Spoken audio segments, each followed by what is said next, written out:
छत्तीसगढ़िया लोगों की पहचान देश और दुनिया में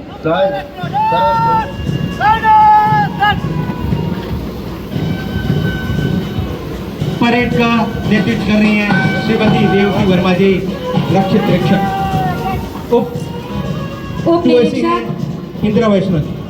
इसी प्रकार 14वीं वाहिनी सशस्त्र बल धनोरा का दस्ता संप्रभुता राष्ट्र की रक्षा के लिए संकल्पित ये मार्चिंग दस्ता सलामी मंच से गुजरता हुआ ठीक पीछे आप देख कर रहे हैं 21वीं वाहिनी सशस्त्र बल का दस्ता। यह दस्ता सलामी मंच से गुजरता हुआ मानवता, स्वतंत्रता, निष्पक्षता के सिद्धांत को आत्मसात करते हुए रेड क्लास आदर्श कन्या उच्चतर माध्यमिक विद्यालय का मार्चिंग दस्ता कमान संभाली है कुमारी जिगरा खान। और आप देख सकेंगे अगला दस्ता सलामी मंच से गुजरता हुआ कुमारी गीतिका साहू के मुख्यमंत्री आवास योजना के तहत लिया है। सबको आवास के साथ ही सबको शुद्ध पेयजल उपलब्ध कराने माननीय प्रधानमंत्री मोदी जी ने जल जीवन मिशन भी प्रारंभ किया है। प्रदेश में इसके क्रियान्वयन की दिशा में हम तेजी के साथ काम कर रहे हैं। इसके लिए हमने 45,000 करोड़ रुपये का बजट रखा है। प्रदेश में भूजल की समस्या वाले गाँव में जल जीवन मिशन के अंतर्गत मल्टी विलेज स्कीम के माध्यम से पेयजल आपूर्ति का काम शुरू हो गया है। फिलहाल राज्य के 18 जिलों में 70 मल्टी विलेज योजनाओं का काम आरंभ हो गया है। हमने छत्तीसगढ़ में 50 लाख ग्रामीण परिवारों को नल कनेक्शन प्रदान करने का लक्ष्य रखा था। मुझे खुशी है कि इसमें से 39,71,000 परिवारों में हम नल कनेक्शन उपलब्ध करा चुके हैं। हमारे ग्रंथों में सर्वे संतु निरामया की कामना की गई है। किसी तरह की बीमारी हो जाने पर सबसे ज़्यादा चिंता आर्थिक रूप से कमज़ोर लोगों को उठानी पड़ती है। इसे देखते हुए प्रदेश में आयुष्मान भारत, प्रधानमंत्री जन आरोग्य योजना के साथ ही शहीद वीर नारायण सिंह स्वास्थ्य योजना लागू करने का निर्णय लिया गया है। इन दोनों योजनाओं से छत्तीसगढ़ के 77,20,000 परिवारों को 5 लाख रुपये तक निःशुल्क स्वास्थ्य सेवाओं का लाभ मिल रहा है। वन अधिकार पत्र धारकों की मृत्यु हो जाने के पश्चात उनके वारिसों को वन अधिकार पत्र हस्तांतरित करने की प्रक्रिया का उल्लेख वन अधिकार नियमों में नहीं था। की पीड़ा को समझा हमारी सरकार द्वारा उनके वारिसों को वन अधिकार पत्र हस्तांतरित करने का प्रावधान किया गया है। अब वन अधिकार पत्र धारण करने वाले हमारे जनजातीय और वनवासी भाइयों के लिए सीमांकन, नामांतरण, खाता विभाजन जैसे कार्य सहज हो गए हैं। इन वन अधिकार पत्रों को डिजिटलाइज भी किया गया है। जनजातीय क्षेत्रों में वन धन केंद्रों के माध्यम से सम्मानित प्रधानमंत्री जी ने वनोपज संग्राहकों की आर्थिक तरक्की की नई राह खोली है। हमारी सरकार ने राज्य के तेंदुपत्ता संग्राहकों की परिश्रम दर को 4,000 रुपये प्रति मानक बोरा से बढ़ाकर 5,500 रुपये अधिक समय तक तेंदुपत्ता संग्रहण कर बढ़ी हुई आय अर्जित कर पा रहे हैं। इस साल 13,05,000 तेंदुपत्ता संग्राहकों को 855 करोड़ 80 लाख रुपए का भुगतान किया गया है। इनकी संख्या पिछले वर्ष की तुलना में 1,72,000 अधिक है। युवा हमारे भविष्य हैं। युवाओं को रोजगार के बेहतर अवसर मिले, उनकी उद्यमिता को बढ़ावा देने के लिए उपयुक्त वातावरण हो, इसके लिए हम प्राथमिकता से कार्य कर रहे हैं। हमारी प्रभाव पड़ता है। हमारी सरकार द्वारा राज्य सिविल सेवा परीक्षा 2021 में हुई अनियमितता की जांच सीबीआई से कराने का निर्णय लिया गया है। हम युवाओं के लिए समान अवसर और पारदर्शी परीक्षा प्रणाली प्रदान करने के लिए संकल्पित हैं। यूपीएससी जैसे परीक्षाओं में हमारे युवाओं की सफलता दर बढ़े, इसके लिए युक्त लाइब्रेरी भी तैयार की जाएगी। युवाओं के लिए खेल की सर्वोच्च छत्तीसगढ़ क्रीड़ा प्रोत्साहन योजना आरंभ करने का निर्णय लिया है। रायगढ़ जिले में indoor stadium complex hockey astroturf रुपये की लागत से बनाया जाएगा। वहीं बलौदाबाजार जिले में 14 करोड़ रुपए की लागत से इंडोर स्टेडियम कॉम्प्लेक्स का निर्माण किया जाएगा। जसपुर जिले के कुनकुरी में 33 करोड़ 60 लाख रुपए की लागत से आधुनिक खेल स्टेडियम का निर्माण किया जाएगा।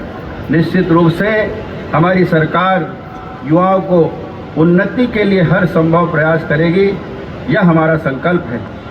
इन स्कूलों में मॉडल स्कूल के रूप में विकसित किया जाएगा। तीसरे चरण में हमें 52 स्कूलों की स्वीकृति मिली है।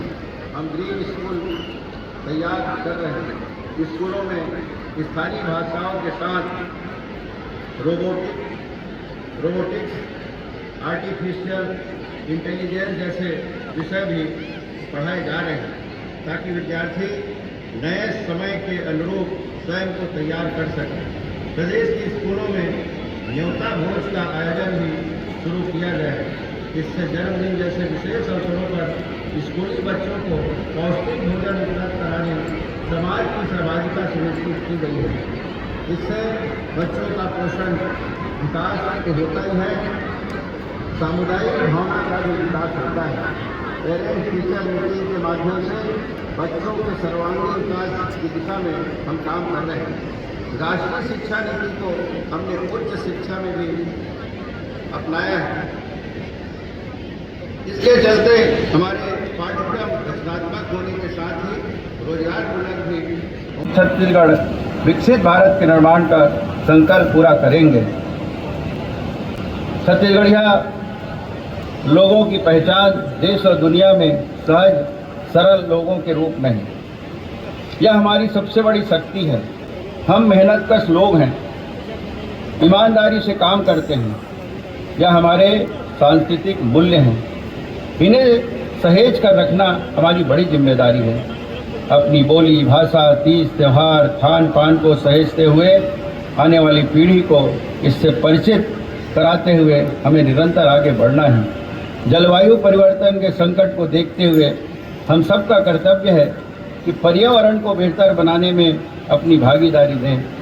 प्रधानमंत्री श्री नरेंद्र मोदी जी ने एक पेड़ माँ के नाम अभियान प्रारंभ किया है। मैंने अपने गृह ग्राम बगिया में इस अभियान के अंतर्गत रुद्राक्ष का पौधा लगाया है। रायपुर में मुख्यमंत्री निवास में भी मैंने दहीमल का पौधा लगाया है। आप भी एक पौधा जरूर लगाएं, यह आग्रह है। यह हमारी पुण्य भूमि का परम सौभाग्य है। श्री राम हमारे भांजे हैं और उनकी कर्मभूमि की छत्तीसगढ़ है। मनेन्द्रगढ़, चिरमिरी, भरतपुर जिले के सीतामढ़ी, हरचौका से लेकर सुकमा के इंजरम तक कण कण श्री राम के वनवास काल का साक्षी है। हमारी धरती माता सबरी की पुण्य भूमि है। पवित्र शिवरी नारायण धाम में उन्होंने अपना आगाज श्रद्धा से जूठे बेर प्रभु को खिलाए थे। वनवास के दौरान बिताए गए 14 वर्षों में 10 वर्ष प्रभु श्री राम ने हमारे छत्तीसगढ़ में ही बिताए हैं। रामायण के प्रसंग जनजाति लोगों से प्रभु श्री राम के अद्भुत स्नेह और प्रभु श्री राम के जनजाति लोगों के प्रति गहन अनुराग और समर्पण से भरे पड़े हैं। हम फूल भेजने का माध्यम बने हैं। यह पुण्य अवसर हमें श्री राम लला ने दिया है। तुलसीदास जी ने लिखा है, दैहिक देविक भौतिक तापा, राम राज नहीं काहूँ व्यापा। निश्चित ही जनता का अपने प्रतिनिधियों पर भरोसा कायम रखने से ही करता है। कार्यभार संभालने के बाद हमारी सबसे बड़ी चुनौती रही भरोसे को बहाल करने की थी। हमें इस अवसर पर यह कहते हुए संतोष हो रहा है कि हमारी सरकार ने आपसे किए अधिकांश बड़े वादों को पूरा कर इस विश्वास को फिर से स्थापित किया है।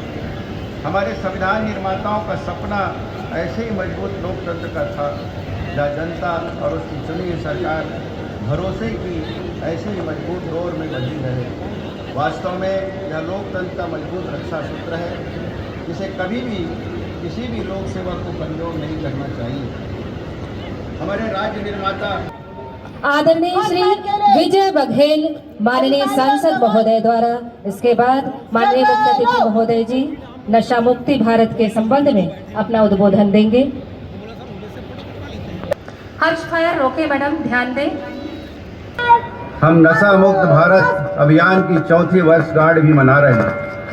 यह पहल एक नशीली दवाइयों से मुक्त भारत बनाने की हमारी सामूहिक प्रतिबद्धता को दर्शाती है, जिससे हमारे युवाओं को स्वस्थ और अधिक उत्पादक जीवन जीने का अवसर मिलता है।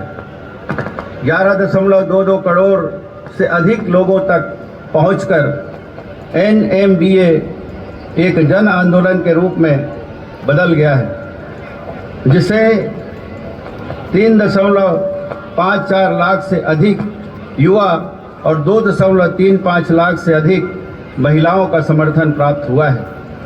इस शुभ अवसर पर मैं सभी युवाओं और महिलाओं से आग्रह करना चाहूँगा कि जिसके पास हमारे भविष्य को एक विकसित भारत के रूप में आकार देने की क्षमता है, वे इस अभियान का नेतृत्व करें और इसे सफल बनाने के लिए जमीनी स्तर पर सक्रिय रूप से भाग लें। देश के जिम्मेदार नागरिकों के रूप में आइए हम सभी नशे की बेड़ियों को तोड़ें और NMBA वेबसाइट पर उपलब्ध ई प्रतिज्ञा पत्र पर हस्ताक्षर करें और प्रमाण पत्र डाउनलोड करें। मैं यह कहकर निष्कर्ष निकालता हूं कि हमें सभी को एकजुट होकर एक ऐसा भविष्य बनाना चाहिए जहां हर नागरिक नशे की बुराई से मुक्त होकर फल फूल सके, जिससे सभी के लिए नशा मुक्त भारत सुनिश्चित हो सके। बहुत बहुत धन्यवाद। 3 चरणों में होगा। तीसरे चरण में जब राष्ट्रगान की धुन पूरी बजेगी, यहाँ उपस्थित समस्त जनों से, सम्मानित अतिथियों से मैं अनुरोध करूंगा अपने अपने स्थान में खड़े रहकर राष्ट्रगान को पूरा सम्मान देंगे और पुलिस के जवान सैल्यूट के मुद्रा में रहेंगे। तो लीजिए हर्ष फायर का बहुत ही आकर्षक मुजाहिरा।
मार्च पास्ट परेड मनोरम आयोजन स्थल सरयू प्रसाद अग्रवाल स्टेडियम बालोद गौरव की भावना से ओतप्रोत मन में उत्साह लिए स्टेडियम में मौजूद अपार जनसमूह और इस स्टेडियम का कण-कण आज इस भव्य और गरिमामय आयोजन का साक्षी बनने वाला है। जन जन के मन में उमंग है, देशभक्ति की तरंग है। बहुत ही यादगार क्षण, ऐतिहासिक क्षण, जोश पैदा करने वाला क्षण हमारे नौजवानों के ये परेड देख करके मैं चाहूँगा एक बार तालियों से अभिनंदन स्वागत करेंगे इस ऐतिहासिक जो हम परेड देख सरयू प्रसाद अग्रवाल स्टेडियम का मार्चिंग दस्ता सलामी मंच के करीब